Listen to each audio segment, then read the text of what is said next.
They had the names and they blew it. Sorry, wrong movie. Welcome to Recotopia, a happy home for recommended movies, TV shows, music, video games, foodstuffs, and more from three people you can definitely trust. Trustability varies by region, no guarantees implied.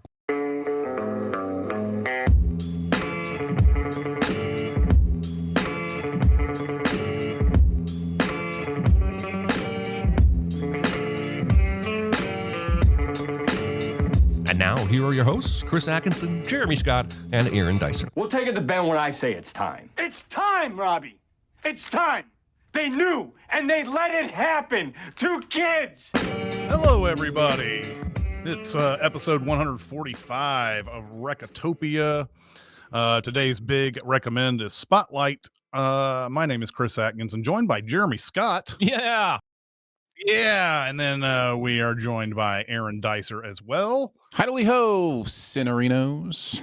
That's correct. See, I was wondering going in how cute Aaron was going to be allowed to be today with this movie topic, and we'll find out when we get to his synopsis. Mm-hmm.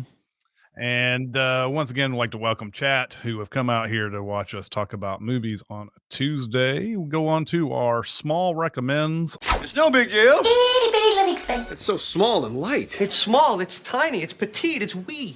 I'll start us off. My movie is The Order. It's just it's out in theaters right now. It stars Jude Law and Nicholas Hoult. This is a story from the 80s, I believe, in Colorado, where Jude Law is an FBI guy who's just been sent to Colorado to, I don't know, as a change of assignment, change of scenery, whatever. And the movie begins with some white supremacists who go into the woods and they kill one of their own for some reason, which sets off this big mystery as to why this person died and what's going on. And so Jude Law, of course, ends up discovering that there's a huge white supremacist population that's in the area, and they immediately cast suspicion over them as to why. There's also a lot of bank robberies and things like that going on that these white supremacist groups are doing.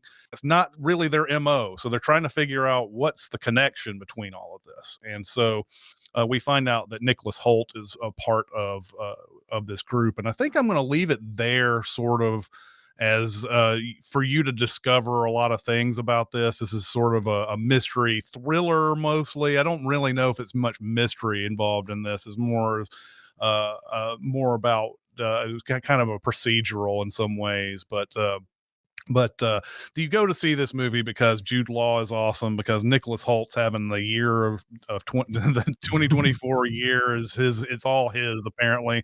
And it's amazing that little kid from About a Boy is one of our best actors right now going. That's nuts. So this is really, really good stuff.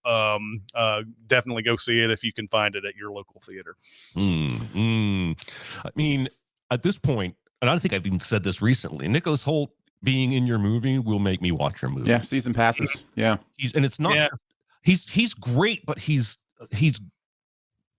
got so much range. Like, he can be great in so many different ways. And I think the best is yet to come with him. He's awesome. Mm-hmm. Yeah, absolutely. Yeah, I really enjoyed this movie too. And that's saying something, because it's not like typically my favorite kind of movie. It's a very, gritty cops and, Nazi robbers kind of story. But the way it deals with white supremacy and things like that is I think really meaningful. And it takes a really interesting look at that stuff. And yeah, Jude Law is awesome. The performances all around are just great. So it feels like an 80s cop thriller. Like, it really feels like it could have been made 40 years ago. It's a fun watch for sure. Awesome. All right, hey, Aaron, what do you get? Oh, I'm sorry. I was going to get Aaron since he was on the. Oh, you're right. No, sorry. Yep. I used to make the big recommend person go first, and last week I kind of slipped a bit, and so I'm like, I'm going to slip again this week to kind of get the order back to what we're doing next time. So whatever. I'm going to talk about A Complete Unknown. I loved this movie. This is the Timothy Chalamet, Bob Dylan movie. Now, I want to say this with a caveat. I'm a sucker for a good musical biopic, whereas for many people after the Dewey Cox story came out, it is harder to watch these kind of movies because it absolutely skewered the formula in such a precise and accurate way. So if that's your mindset, yes, you're going to roll your eye. I mean, this has some of that stuff in it, but for me, that stuff actually kind of works. And I think specifically it works in this one because Timothy Chalamet is so good in this role. And I really think he is kind of Leonardo DiCaprioing his career here, where he's trying to find his way to what it means to be a prestige actor after, being, teeny bopper, heartthrob, kind of, beginning. So, and I think he's on the way because I think he's really good here. I think Ed Norton is phenomenal in this movie. And it's really interesting. It's really good. Depending on how much you know about the Bob Dylan story, how he came up, it really covers the first part of that as he transitions from folk music eventually to guitars and rock and roll and the impact that had on the folk music industry and the reactions. So there are some of those key, just great scenes, which I think you would expect from, why is the director's name just slipping my brain? Yeah, by James Mangold. Like, he just knows how to direct a good scene, and there are several of those in this movie where you just kind of come out, oh yeah, that was like quality filmmaking stuff. So I highly recommend it. It's technically out as this podcast drops, but that may be limited release. It goes wide on Christmas or the day before Christmas, so it'll be out in a couple days if it's not out yet. The biggest hurdle for me here is, haven't we already had a handful of Bob Dylan movies in the last 20 years? Yeah, we had that, whatever it was. I always confuse it because there's so many, like, I'm still here or I'm not there or whatever. Yeah. It's one of those titles is a Bob Dylan. I can't remember what it is, but like they did it. That was kind of a fictionalized. Everybody, all the actors there were different actors playing Bob Dylan and all of that. I don't know if they've gone a full-blown biography like this. No, I don't think so. I'm Not There, I think, is the one. I'm Not There. I'm still not there. Yeah, there's the Joaquin Phoenix thing where he's like being an asshole and whatever the whole movie. Oh, yeah. Where he's like, I'm ruining my career, but it's really just a performance piece so that he can be an asshole. Yeah. And it's worth mentioning, I'm Not There came out 14 years ago? No, 17 years ago, almost 2 decades ago. So that's yesterday, Aaron. That's true. Fair enough. Do you not know how time moves? Sorry, fair. I forgot. That's fair. I'm gonna see this in a few days. I've got tickets for it, so I'm looking forward to it. Timothy Chalamet came out to Nashville for a Belcourt screening of this movie. Yeah, I think he came out and said a few words about it before it came on. So I mean, just as a guy who showed up to his own lookalike contest. So exactly. He seems to be one of these kind of guys, man. He really kind of gets it, I guess. One of those type of things. So anyway. Yeah. All right. I just want to tell you who's really good at television, and his name is Michael Schur. And he co-executive produced The Office, and then after that went on to create Parks and Rec, Brooklyn Nine-Nine, and The Good Place. All of which are critically acclaimed and really funny. And he has now released a new series, again with Ted Danson, on Netflix called A Man on the Inside. Yesterday, actually, as we record this on the 17th, it was announced that it's been picked up for a season 2. This is loosely based on an award-winning documentary about... I'll just tell you what the show is. A man believes his mom's jewelry has been stolen in a long-term care facility. It's independent living, and then there's a part of it that's memory care. And he goes to a PI, and she can't figure out how to crack this case because she can't get in the building until she devises a plan to hire an older actor to go in pretending to be a resident and get to know the residents and figure out who stole the jewelry. And so that's how Ted Danson comes into it. Now, Ted Danson's character, his wife, has passed away a year ago after dealing with dementia. And so even seeing the memory care wing the first time he's in the facility almost gives him kind of a panic attack. This is not The Good Place. This has many laughs, but it is not a comedy as much as it is, I don't know, heartfelt, warm stories about humanity.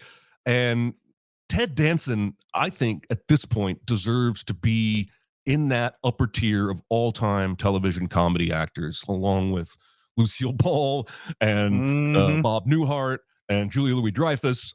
He's just had hit after hit, and he brings the warmth in this show in a way. Like people told me to prepare to cry at the end of The Good Place. I didn't. I was touched, but I didn't cry. I cried watching this show twice. It really got me in the feels, and it ends suggesting there might be a second season. Now we know there will be. Only 8 episodes, half an hour each on Netflix. I really think if you like any of this guy's previous shows, you should give this a look. Yeah, definitely. I'm 3 episodes in, and am enjoying it quite a bit. You mentioned the tone, which I think is really important because there's this new style of show. I'm going to put this and Shrinking in the same tonal category, Shrinking on Apple TV Plus, where we've heard of like dramedies, where it's a drama that has some humor or whatever. This is like even more like, it's almost like a sitcom, like sit dramedy maybe. I don't know. Like there's something about it that feels like it's sitcom structured, but it's willing to really live in the emotions of it and live in the authenticity of it, like most sitcoms don't, or maybe only occasionally do. And I really like that. I like it in Shrinking, and I like it here. That doesn't mean it's not laugh out loud funny. It is laugh out loud funny on occasion. Yep. I just want to mention one of my favorite lines from the first episode, where they're in a group and all the older people who live at this long-term care facility are complaining about everything. You know, one person's like, the food is too salty, and the next person's like, the food isn't salty enough. And then, you know, they complain through all this stuff. And then finally it gets to a guy and he goes like, everything tastes like pennies and all our arms are numb. And then and somebody pushes like an emergency button and you just see him get wheeled out. It's just like, it just cracked me up. And like he misunderstood his own symptoms as something that was the fault. Anyways, it made me laugh a lot. So yeah, there's lots of good humor here as well. Yeah, I'm glad that you're liking it so far. And also for obscure references, Michael Schur was also the moniker of Ken Tremendous on Fire Joe Morgan, the website that talked about bad sports announcing and everything. They set that up during a writer strike, and that was hilarious as well. So yeah, there's a guy who knows what he's doing in the industry for sure. And he casts a lot of his former people in this show, by the way, not just Ted Danson. And one I wanted to point out specifically is Stephanie Beatrice, who in Brooklyn Nine-Nine played this, you know, just like hard-edged, you know, no nonsense. And she gets to be more of kind of her natural personality in this, which is, you know, delightful and joyful. And, you know, so if you're used to Brooklyn Nine-Nine, you may watch this and not even recognize her. Like that's, it makes you realize how good her performance in Brooklyn Nine-Nine was when you watch her in this. She's really good. I saw her in a couple of other things besides Brooklyn Nine-Nine. And I was at both times, I was like, who's that? And I had to look her up, and it was, yep, there. It's Stephanie Beatrice. Okay. Yeah. All right. Going on to our big recommend, which is Spotlight, and it is Aaron's pick. So, Aaron, take it away. I'm fine. It's just that you're so big. It's so huge. It's a good rule, but this is bigger than rules. It's bigger on the inside. Is it? I noticed. Spotlight arrived in one of the greatest movie years of all time, 2015, based on the true story of the Boston Globe uncovering the depth of corruption in the Catholic Church's continued cover-up of pedophilia and abuse from its priests. It was directed by Tom McCarthy and made almost $100 million at the box office with its combination of sunny subject matter and hot and steamy journalism. We begin at a Boston police station in 1976, where it's clear something has happened that requires a lack of media exposure and a cover-up. A priest walks in and 2 priests walk out, and the title says, Spotlight. We cut forward to the summer of 2001 at the Boston Globe, where Roger Sterling and Batman are honoring the departure of a colleague.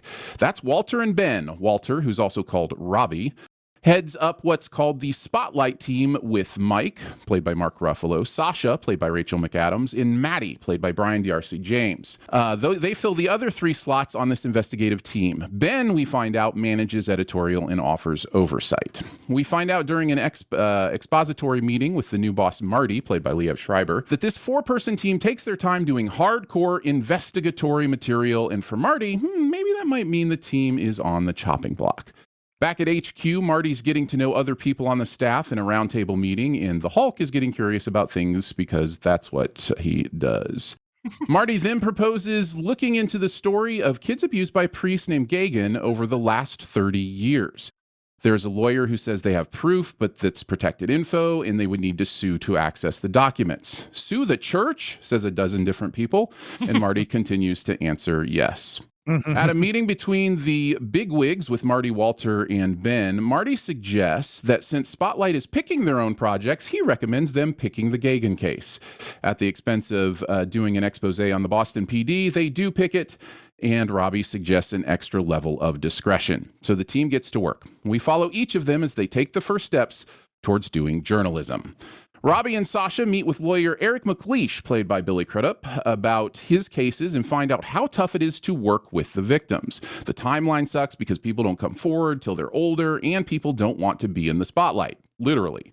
Mike then meets with another lawyer named Garabedian, played by Stanley Tucci, about his cases, and he finds out how tough it is to go against the church because they think in centuries and go after people hard. So both sides are going to be difficult. Sasha finds someone from SNAP, which truly is a crummy acronym, but also a possible insight to connecting with victims and getting some background. The team then discovers another predator priest, and when Mark Ruffalo tells Ben about it at a Sox game, we get the sense that Ben isn't all too keen on pursuing it and chasing their tails.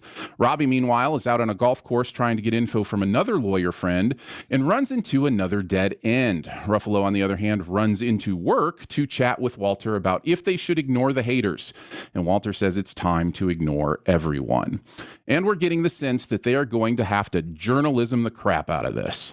Marty gets stonewalled by the Cardinal, and the crew brings in Saviano, who's the head of SNAP, and he lays out how the grooming happens and the trauma that results from it, and that there are 13 priests in Boston that he knows about that could be convicted.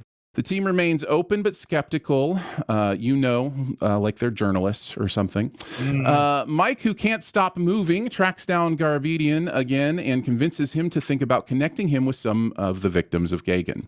Sasha meets with someone at a diner, and Mike interviews someone at Garabedian's office. We cut back and forth as these 2 victims tell their horrific stories, and Sasha rightly identifies that words are important and they should be detailed so people know the depth of the depravity. Sasha finds out that her victim went to McLeish for legal help and that they clearly have a 4th priest involved.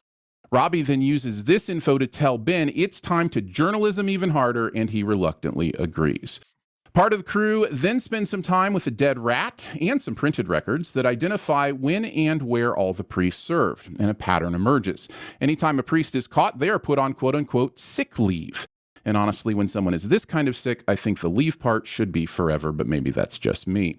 But nope, they all seem to eventually come back. The crew immediately knows they have some more journalism to journalize and take the records up to the office. Sasha and Robbie go back to tell McLeish, who can't admit any settlements against any of the priests his clients settled with, and he continues to dodge. The crew confirms to Ben that they're becoming confident that is indeed 13 priests, and Ben is starting to be on board. Mark meets with Garabedian again, whose name I probably have pronounced 3 different ways at this point, where they discuss how it usually takes an outsider to really bring these things down. Just as we cut to proof he's right at a Catholic fundraiser where Robbie can't get an insider golf buddy to admit anything because look around. Next up, the crew chats with former priest Sipe, who did a study that shows that 6% of priests possibly abuse minors, meaning that in some quick math reveals there could be 90 predators in Boston alone.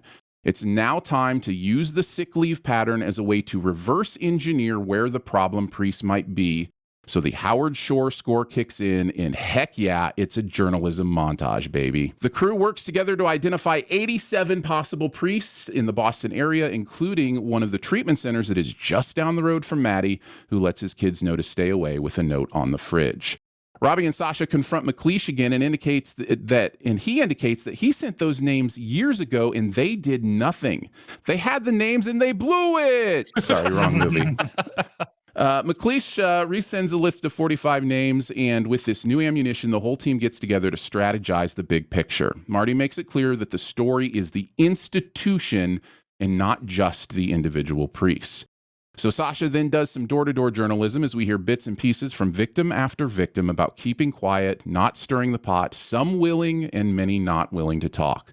Finally, Sasha runs into Father Paquin, who easily and quickly admits to fooling around with the boys, but says he didn't get any pleasure from it and he didn't assault anyone because he knows that because he was also assaulted. Sasha pushes further, winning Rachel McAdams an Oscar, but can't get any further than that because Paquin's sister slams the door in her face and tells her never to come back. Off to court now, where Garabedian lays out how he got the important documents into public record a while ago, but that they're somehow missing now because the church had them removed, maybe? But he might be able to get them refiled, which could just be the smoking gun that they need. Meanwhile, things are getting personal for Robbie, who realizes a priest at his own school is on the list. Everything is coming together, and then September 11th, 2001 happens, and the only news the Globe is understandably interested in for a while are the attacks. Michael asks Garabedian to hold off on refiling those documents, and Sasha tries to convince Snap leader Phil that this isn't the end. Months later, Garabedian does refile the docs, and so the journalisming? Sure, has no choice but to be back on. Robbie finds a friend who was a victim at his school, and after a comedy of errors, Michael gets into the courthouse finally and gets a judge to make the public records actually, public. Robbie goes across the street to his school to get more information about the troubled priest from his school, and he and Sasha realize that higher people on the chain are starting to pay attention. After renting a copier for $83, Michael finally gets the smoking gun docs about the church knowing about this pattern. Mike then confronts the team with it, and despite this new evidence, Robbie says it's not quite enough to get the system yet. Mike gets pissed, wins an Oscar for Mark Ruffalo, and slams the door on his way out. A judge rules in favor of releasing the documents, which leads to a meeting with Ben and Marty, where Robbie's forced to show them the smoking gun documents, and that poor schmuck Pete has to step out of the room. They decide to give the team until January to run the story right before the other documents will be made public. Another journalism montage ensues, this time to a Catholic children's choir singing Silent Night. And it gets us closer and closer to the deadline as victims are interviewed, and finally Robbie has to go face-to-face with his golf buddy Jim. He tells Robbie to get out of his house, but then follows him outside, asking him to share in the blame, and then giving Robbie what he needs for confirmation by circling every single name on the list. With 6 hours to press, Mike and Maddie get a final call from the church saying they have no interest in even knowing the questions for the interview and will not comment. As the crew gets ready to release, they debate the scumbag lawyer who knew all along, and Robbie says, well, what about us? And we all realize there's plenty of blame to go around when darkness remains hidden. After the story comes out, we see various people reconciling with the information and proof that abuse continues as Garabedian is still getting young abuse clients. Robbie and Mike go into work on a Sunday, and after Robbie parks in a handicap space, which was weird, they go in to find that the article has the phones ringing off the hook in the Spotlight office as the victims are pouring in with their evidence and stories. After a perfect roll credits moment, the text lets us know that 600 stories were published and over 1,000 victims reported, as well as then 4 full pages of small print locations of where scandals were uncovered since. And though it's certainly good that they're finally being caught, that last bit of devastating reading is definitely a sin. And that is Spotlight. What did you guys think going through this movie again? Oh, this movie's so good. I can't remember what my favorite Best Picture nominee was back then. I think Mad Max Fury Road was my ultimate number one that year. And then you have stuff like The Martian that was nominated, and you had The Big Short, which I love. I've probably seen The Big Short more than any of these movies, but this is one of those where it won Best Picture, and I wasn't like, oh, that's upsetting. That should have been this or that or whatever, because this movie is so good. I think what I like the most about it is that it cuts out a lot of fat that a lot of movies might decide to go after. Like, it might go after a lot of, like, let's see what these guys' personal lives are like, and I mean, they hint at that, but that's all we really need to know. I mean, their personal lives are really not that good, right? They're just they're always on the story, and they have either someone who is understanding of that, or they have nobody. And sorry, just to interject on that, like, I had to watch the movie, I think it was the third time through before I realized that Mark Ruffalo's character was married, just separated because of the journalism. Right. But it shows, just like, if you're going to be on stories like this, you don't have much of one. Your spouse, significant other is going to have to be understanding, or you're just not going to have a spouse or significant other. But it cuts out a lot of the fat, and it goes straight to what, like, a story does. It just says, okay, here's something that we need to, here's something we've learned about. How do we figure out what the real story is in this? And it just kind of, like, keeps diving into each layer to get to the center. And it does it very methodically, and the pace of this movie is incredible. It gets to the end very quickly, even though it's like a little over 2 hours. So I really love the structure. I really love how the movie just dives into the story. Talking with the victims in this one is another one is another thing that I admire about this movie, because there's, at the beginning, you see Sasha talking to one of the guys who I recognize from Only Murders in the Building. Michael Creighton, I think. Yeah. And he wants to say words like, he molested me, and he's like, well, I think language is very important here. Even though it's really hard for you to talk about, people need to know exactly what it is. And she's exactly right, because when you just say the word molest, there's a number of things that could be. It's not, none of them are good, obviously, but, like, just you need to kind of explain to people exactly what it is, so that they know, that they can get in their head. This is some horrible subject matter, but you talk about, when you hear about women being abused and everything, a lot of times just like, oh, her husband slapped him around a bit or whatever, or people try to, like, lower the crime in their minds. And then, if you actually see video footage of any of this happening, it is stunning how far dudes will go to beat people, and it's like, oh my God, I didn't realize it was that bad. So, like, getting back to this topic, having someone say this is exactly what happened, I think, is really important in all of this.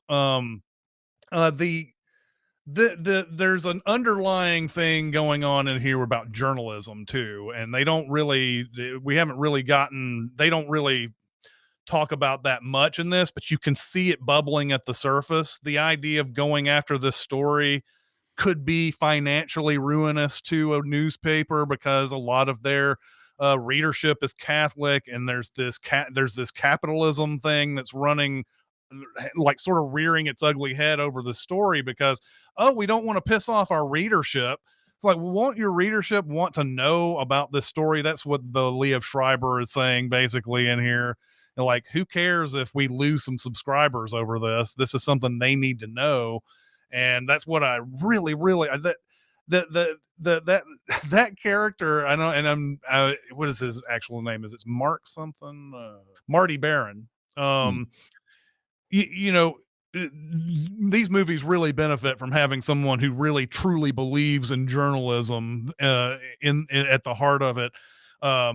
And I don't want to mention another movie here just in case it's a super secret double feature, but you need to have that, because it sets the tone for the entire thing, for the their motivations for going out and doing these things. Could never be a journalist like these people are journalists. I'm so me either. happy that there are people out there that can do this type of stuff, because I sure can't. Yeah. The type of people who would go and go and talk to somebody, and then that person gets pissed off, and then they come back to their editor, and the editor's like, you need to talk to that person again. And it's like, but I just pissed him off. I just pissed this person off completely. How are they ever going to talk to me? But they keep persisting over and over and over. I love Rachel McAdams, by the way. I think this is like, I've always loved her, but in this movie, I love her the most. That scene where that dude is saying, like, I received no pleasure from this. And like, I know this isn't rape because I was raped and all that. Her performance during that scene is incredible, because she goes to a non-judgy thing where she's like, yeah, okay, well, tell me about that. Yeah. Like, and it's not like she doesn't immediately damn him for saying this thing, because if she does, she knows she's not going to get the information that she's going to. And I just love that performance all the way through. Ruffalo is an interesting one for me in this one. He's good. He's probably like that I don't know, emotional heart of the story kind of guy in this. But he's doing this thing. I had the Blu-ray of this, and so I've seen the real people. There's a little short that's on the Blu-ray with the actual reporters and everything talking about them on the story. So the actual guy he's playing, Mike Resendez, has this kind of, I don't know, affect to him in some way, where he's kind of scrunches up his mouth a little, and you can see that Ruffalo is actively trying to get that guy. I need to nail that, and it's distracting all the way through. It's not distracting when you actually see the real guy, but it's distracting seeing Ruffalo trying to be the real guy. But he's still, I love Ruffalo, so this is a great performance for him, obviously. But I love him in this, of course. Michael Keaton, and John Slattery makes me laugh every single time. I don't know what it is. He's perfect for this, right? He's just perfect to be Ben Bradley's kid. He's perfect to for this kind of role. So the performances across the board are great, and I just love how the story unfolds, and it's really good. Yeah, the connection there I didn't know about until I was researching for this show, of who his father was, who that character's father was. The first time I watched this movie, I'm going to make a confession. The first time I watched this movie, I was really distracted by a really stupid thought, which was that the hierarchy of the characters didn't match what I viewed the hierarchy of the actors playing them. Like, it really stuck in my craw for 5-10 minutes that the guy from Mad Men was Batman's boss. That, like, it felt to me, this is dumb, but it felt to me like, well, the boss role should go to the more established actor, but that's not the case at all. The Robbie role that Keaton plays is a much meatier role and has a lot more screen time.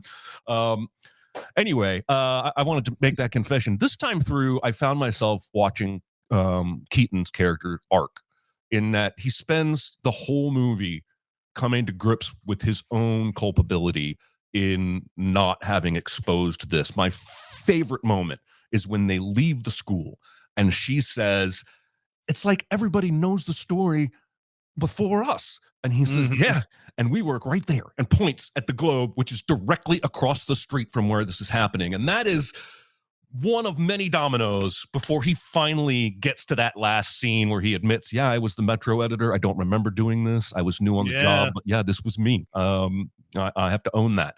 And I think that's really important, because clearly the evil here are the priests and the church covering it up, and everyone that comes along with covering that up. But that does not remove the rest of society from culpability of any kind. And I think that may be the movie's main message, is that we have to do better, looking out for each other, sniffing this stuff out, especially, like Aaron said, that 4-page title card at the end of all the cities around the world where similar, that's just the Catholic Church. The Southern Baptists have had the same kind of exposure. A youth pastor resigns after sleeping with a teenager story happens every week in this country. Well, and by the way, like that's the sneakiness of playing the percentages a lot of times where they say 6%. Now the movie immediately goes to, oh, that's a lot. But if you say 6% in a newspaper, that sounds like, oh, that's very low. That doesn't happen that often or whatever. But they found 90 priests after that 6% thing. And that just goes to show, like, yes, the chances of you being at a church like this where this is happening are low, but the chances of it, the fact is that 6% is still an extremely high number. Well, you've got to put that into perspective on that, and they certainly do. And it's not just 90 priests; it's all the people that they affected from the 90. So you're talking about, again, like they said, 1,000 people by the end. Anyway, sorry to break it. No, you're good. I liked what you said, Chris, about Liev Schreiber's character kind of being the journalistic anchor here. We need him to be like, he's so dry that initially they're like, oh, he's the barrel of laughs, but he's never rude. Like, never once rude. He's just simply taking the absolute shortest path through the conversation. I love the scene where Slattery says, Marty, in the past, Spotlight's had success in part because they picked their own stories. And he pauses and turns and says, would you consider picking this one?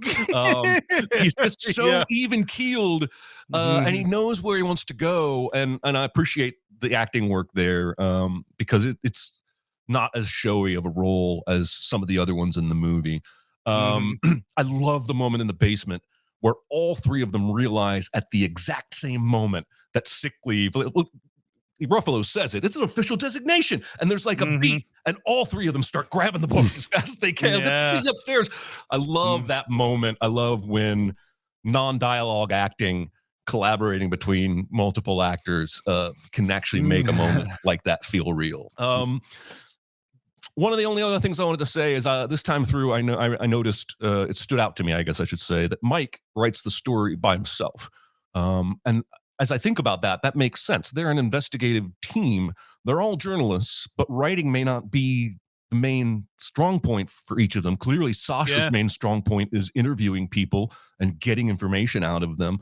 And so I just thought that was interesting that Mike is probably the best writer of all of them, and that's why he gets that assignment. Right. The only other thing I wanted to say, just for myself personally, this movie was a pretty big part of my own personal spiritual journey and coming to grips with how I feel about religion and the church. And because of that, I'm thankful this movie exists. I'm thankful this movie is as good as it is because it's important, man. Yeah. One other thing to touch on something that Aaron brought up in the synopsis is I also love the fact, this is again going back to Liev Schreiber and everything and what he does in this, but it sounds like the only story here is, I don't know if that's how I'd characterize it, but they want to write the story about there's 87 priests, and that seems to be the big story here. But he's saying, no, we need to find a way to change all of this. And the way we change all of this is by saying the system is what is bad and what we need to write about. And so he talks about how the Catholic Church covering it up is the big story here, and that the 87, while that is mind-blowing, is I don't know what you would call it. You wouldn't call it less important story. You would just say that in order to affect change, you can't just say this happened. You have to say, why was it allowed to happen? And then get it to the top and everything. And that's why I think there's an important distinction in this for them as a paper, what angle they go at on this. Because if they just say, well, this happened, then all the Catholic Church has to do is like say there's just a bunch of bad apples. I believe they say that exact word, those exact words in there. There's just a few bad apples, and we got rid of them, where they're just moving them is all they're doing. But I thought that was a really, really key part of that movie as well. Anyway. You guys have touched on a lot of the things I wanted to go deeper on. I'll add a few thoughts. one thing I think I mentioned competence porn last week. This is another competence porn movie. Just how amazing the journalism is in this movie, where it's just watching people who are great at their job be great at their job.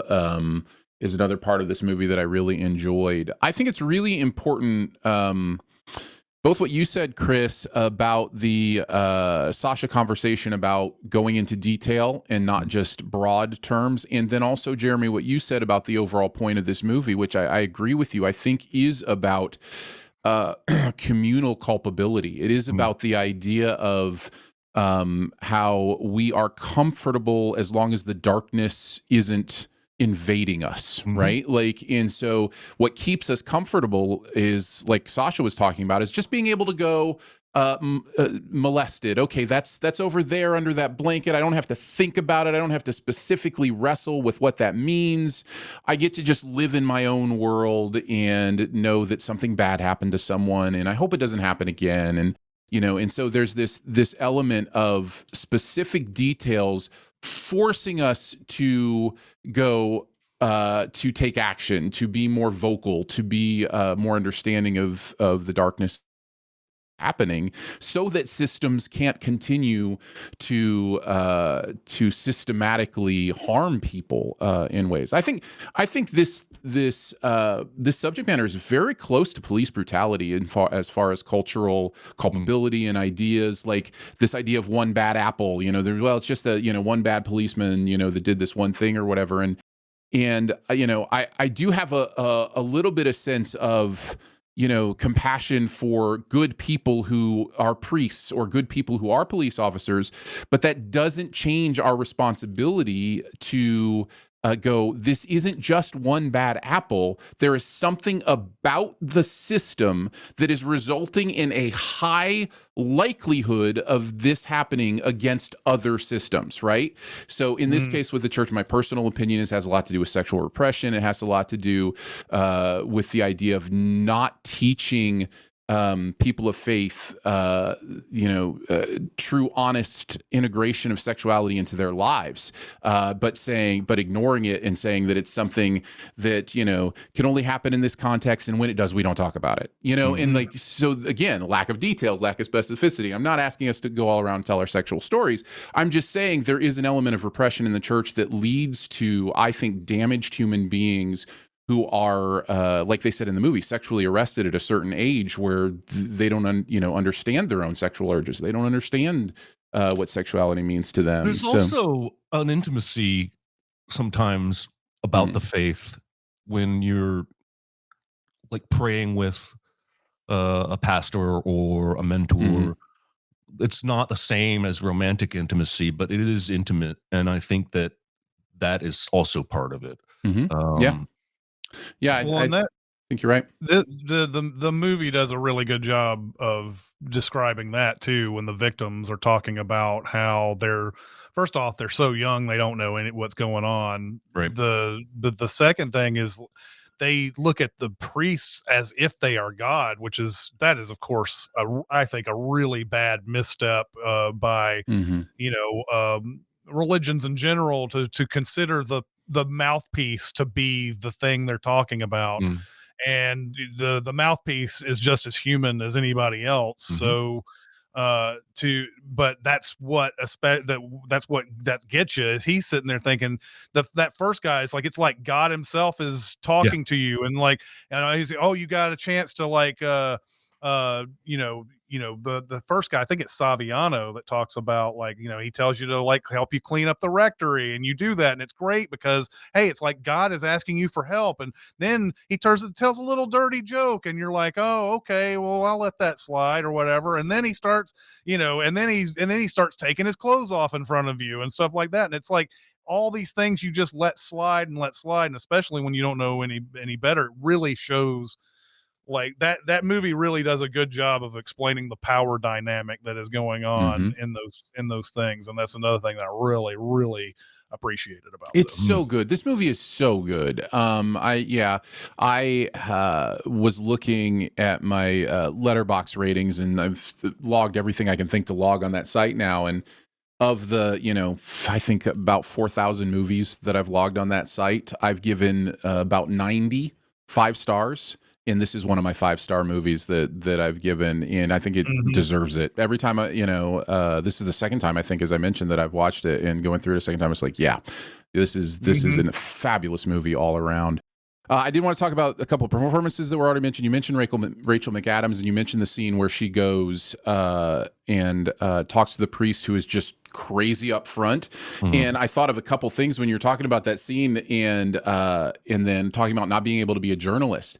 He opens the door, confirms who he is, and she asks him, "Did you abuse any boys as a," like, straight out just asks him the question. Yeah. And he answers, and that's why you ask the question, I guess. And what's amazing about her performance in that moment, and these are my favorite parts of acting, is when you can read one thing on the surface and another thing underneath. And you mentioned that she's non-judgmental on the surface or whatever, but you can read her shock underneath. It's so good and so subtle.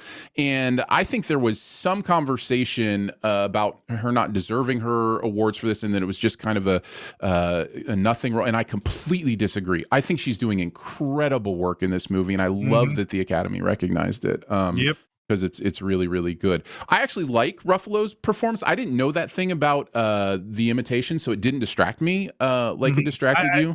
I didn't know that he was doing that at first Until later. But I was like, why is he doing this thing though with his mouth? He's doing a thing, and I'm like, what is the thing? And so then I saw the actual guy. He's not doing it nearly as pronounced or anything like that. You can see what Ruffalo's trying to get at with it and everything. The IMDb even says between every take, Ruffalo would go over to the real Mike Resendez and have him read the line he was about to read. Oh, that's amazing. I love that. That's great. Anyhow, I will probably notice it now. Like, it is something like I'm sure you're right. I'm sure you're right, but I haven't noticed it the 2 times I've watched it. And what I have noticed is that character is so well defined, as are all the characters in this movie.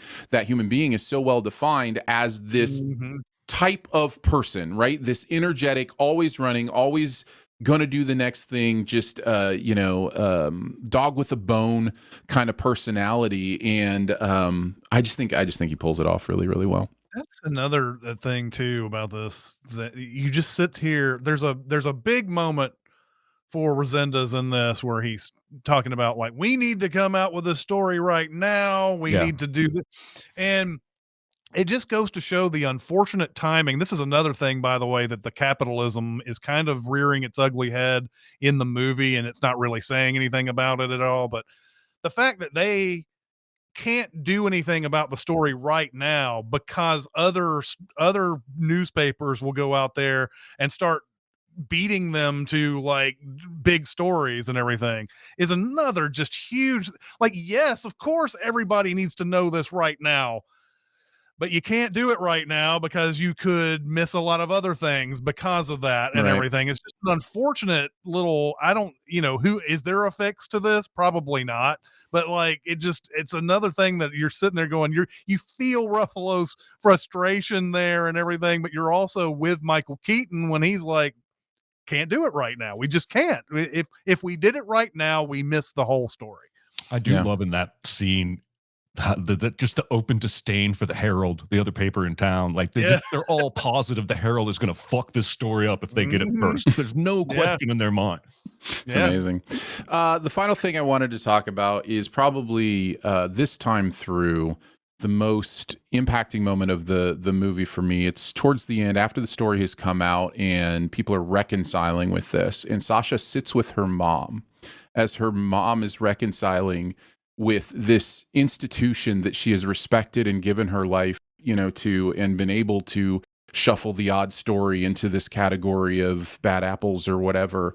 And the dynamic of not just the mother realizing or having to wrestle or figure this out, but of Sasha trying to understand her place there and her relationship to her mother, and their understanding together. I don't know. I was supremely moved by that. I was in tears at that moment through the end of Her the mom movie. or her grandmother? Oh, maybe it's her grandma. I'm sorry. It might be her grandma. I may have missed the actual relationship. Not sure. She even says earlier in the film, "I've stopped going to church with Nana." I think it is her grandma. I think you're right. Thank you, Jeremy, for the correction. That's a story. That's a part of her arc that's there the whole film, because she even talks earlier than that about going to church with Nana. Yeah, and I found that all of that stuff incredibly moving. Everybody's journey with faith or lack thereof is different, but it just resonated with me in some, really real ways. So yeah, that was good. All right, let's get on to our super secret double feature. Be very, very quiet. Secret? What secret? Our dirty little secret. I tell you something I've never told anyone. I guess I'll go first. Jeremy came on Slack a couple of days ago and said, I've thought about 17 movies that this could be a super secret double feature. And he's absolutely correct. I thought of it. I'm not going to name them here, but I thought of a lot that he's probably going to name here. And I hope I'm not taking one of his. I don't think I am, even though I know you love the medium that I'm about to talk about. But what it reminded me of, what I think this goes along with very well and has a lot of synergy to it, is the 5th season of The Wire. You know what? I thought of that. I didn't write it down, but that came to my mind. That's amazing. Go ahead. It's hard to make this a double feature. I mean, you're talking about 10 hours of TV and then then a movie, but there's too much going on for the 5th season of The Wire to go to not say anything here, because Tom McCarthy plays a reporter in the director of this movie plays a reporter in the 5th season of The Wire.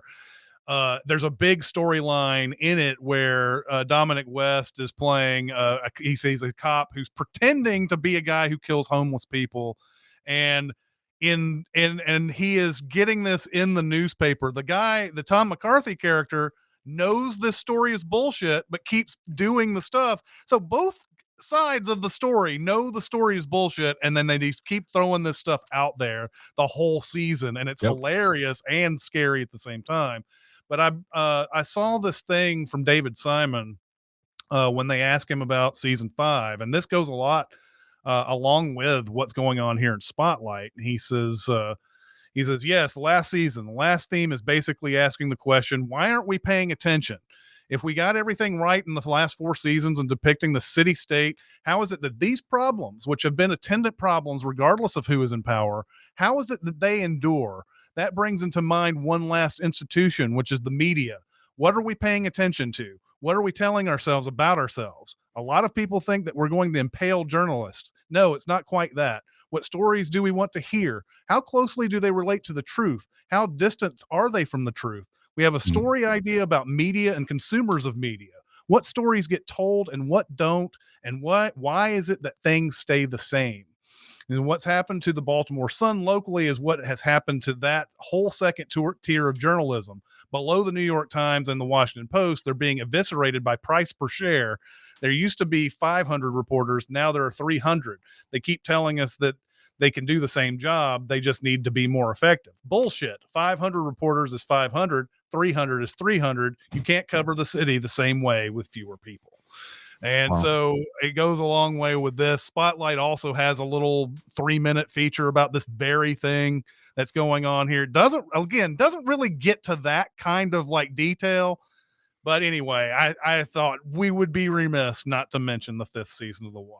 Well, and that's David Simon, who worked for the Baltimore Sun. Yep. And since then, the Baltimore Sun has been bought by a billionaire with his own agenda, and the Baltimore Banner has sprung up. You're seeing this in a lot of cities, actually. Yeah. Independent journalism funded by the readers. And I actually subscribe to the Baltimore Banner because they write about the Orioles, and I used to live there.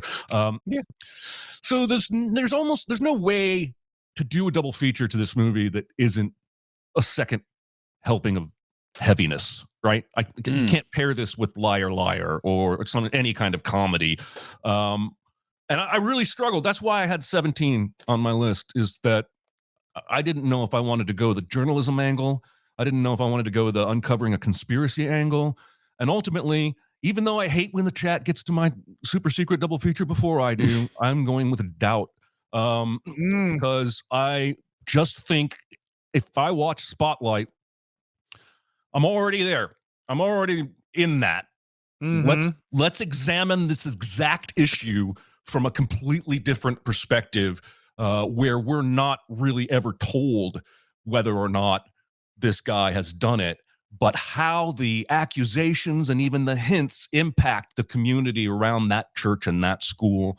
And so, yeah, I'm just going harder at the Catholic Church. We're just going to stay here and watch it out. Yep. All right. Well, I think those are that's an excellent double feature to go along with this. Yeah, those are both great choices. I saw a million in the chat that were really good. Of course, the the ones that I thought of during the whole thing, like the basic ones, are All the President's Men, Shattered Glass, especially Peter Skarsgård in that movie, or Peter Sarsgaard in that movie, reminds me so much of that Liev Schreiber character, someone, the newcomer that comes in and nobody's really quite sure about, but has so much integrity. And he never gets to the point of being hated like Peter Sarsgaard does in Shattered Glass. But yeah, all these journalism movies, all the movies where people are getting going to doorsteps and getting denied, like Quiz Show and JFK, and where people don't want to talk about things. I mean, that's it's a genre all of its own. I have one I want to just bring to the top because it was under the radar just a couple years ago, and it's phenomenal. And it's She Said. I don't know if you guys saw it. Oh yeah. She Said is so good. If you didn't get a chance to watch that a couple years ago, it is also very journalism. It feels very much like Spotlight about Me Too. It'd be the simplified way to say what it's about, but I thought it was great. So. Yeah. Yep. By the way, shout out to Richard Jenkins doing the voice work for Richard Sipe on the phone. It was so unmistakable. But, but he's a longtime Tom McCarthy actor, because he was in Station Agent, he was in The Visitor, and all of that. So, yeah. All right. So, a couple of announcements here. First off, we will not be back for another 2 weeks due to the holidays. I know we normally do stuff for the holidays, but this time it wasn't going to work out. So we're going to take 2 weeks off. We will be back January 7th for the live show. So go on to what the homework will be for that. After watching the what was that last movie? The Founder? The Founder. After watching The Founder and talking about A Perfect World, I wanted to do A Perfect World as our homework. So I ordered the Blu-ray. I don't know if this is like immediately available on streaming. Do we have a free one somewhere? I think it's VOD. I think it's like $3. You have to pay $3. Yeah. Pay $3. Okay. So yeah, I haven't seen this movie in forever, but I know that I love it. And this is a one of those hidden Clint Eastwood directed movies, like one of those that you may not immediately think of this when you think of Eastwood's directing career. And it came out around the time Kevin Costner was becoming so much more powerful and like he had become a director himself, that I often will think this is a Kevin Costner movie that he directed, but it's Clint Eastwood. So, yeah, I haven't seen this in forever. So I wanted to get a fresh take on that one. And I know it's good. And I know that Jeremy and Aaron both like this. So, yeah, that's what we're going to be coming back to in 2 weeks for this. So there you go. All right, well, that's gonna do it. Thank you guys, thanks chat for coming out. Boy, a lot of really good discussion in chat today. Very good. Very much appreciate you coming out. And happy holidays, happy new year to you guys. I know it sounds like just a sign off, like we're just saying, hey, thanks chat, whatever. We really do value you. And really, really happy that you guys come by. every week to sit here and watch us, ruminate about movies and probably get frustrated every once in a while when we don't say the thing that you're thinking. So very much happy that you guys come out. Anyway, happy holidays, happy New Year to all of you. So yeah, we'll be back in 2 weeks. So we'll see you next time. See ya. Bye. Bye.